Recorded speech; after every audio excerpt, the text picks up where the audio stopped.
Hello दोस्तों, आज आपका जो टारगेट रहेगा केमिस्ट्री, ठीक है। बायो का जो हम टारगेट था उसे हमने बता दिया है, वो बहुत ही अच्छे तरीके से पढ़िएगा। बायो का जो टारगेट है, ठीक, चैप्टर 13 जो है वो 10 नंबर का आता है। उसी तरीके से केमिस्ट्री, आज केमिस्ट्री का जो टारगेट रहेगा आपका हाइड्रोकार्बन्स, चैप्टर 9 यूनिट 9, ठीक है। यह आपके क्लास 11 का है। यह बहुत IMP चैप्टर है। इसमें से आपका 10 नंबर का आता है। नीट के एग्ज़ाम में 10 नंबर के क्वेश्चंस बनते हैं, तो आप इस चैप्टर को बहुत ही अच्छे तरीके से पढ़िएगा।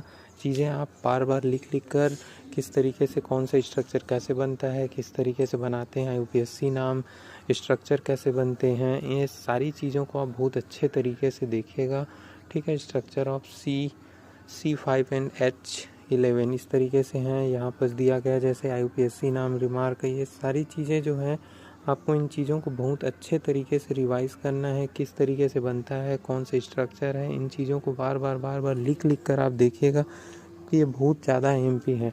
आपके एग्ज़ाम में आते हैं तो यह क्या है, छोटी छोटी चीज़ों पे मिस्टेक होकर आपका जो नंबर है ऐसी कट जाएगा। इसलिए आप इन चीज़ों को बहुत अच्छे तरीके से रिवाइज कीजिएगा, बहुत अच्छे तरीके से बार बार देखिएगा, क्योंकि यह बहुत IMP चैप्टर है आपके एग्ज़ाम के लिए। नीट के एग्ज़ाम के लिए 10 नंबर के क्वेश्चंस आते हैं, ठीक है। इसे आप अच्छे तरीके से देखिएगा।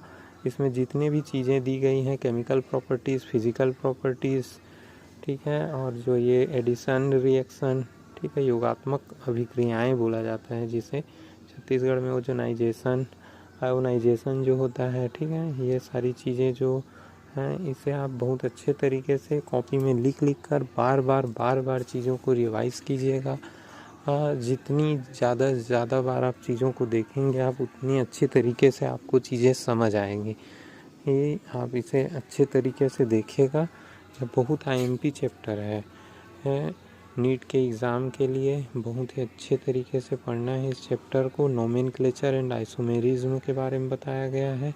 इन सारी चीज़ों को आपको बार बार रिवाइज करना है, किस तरीके से स्ट्रक्चर से कैसे चेंज हुआ है, फिनॉल का क्या स्ट्रक्चर होता है, नाइट्रोबेंजीन का क्या स्ट्रक्चर है, इन सभी चीज़ों को, हेक्साक्लोरोबेंजीन का स्ट्रक्चर कैसा होता है, ये ज़्यादा साइक्लोबेंजीन का स्ट्रक्चर किस तरीके से बनेगा, ये सारे स्ट्रक्चर्स आपको याद होने चाहिए। तो यह आपको याद कैसे होंगे, जब आप चीज़ों को बार बार रिवाइज करेंगे, बार बार बना कर देखेंगे, तो आपको पता चलेगा कि किस तरीके से स्ट्रक्चर्स रहते हैं, साइक्लोबेंजीन का स्ट्रक्चर कैसे होता है, और भी चीज़ें हैं, उन सारी चीज़ों का स्ट्रक्चर कैसे रहता है, वो सारी चीज़ें आपको पता चलेंगी। टोलुइन है, उसका आपका स्ट्रक्चर कैसा है, इसका UPSC नाम क्या हो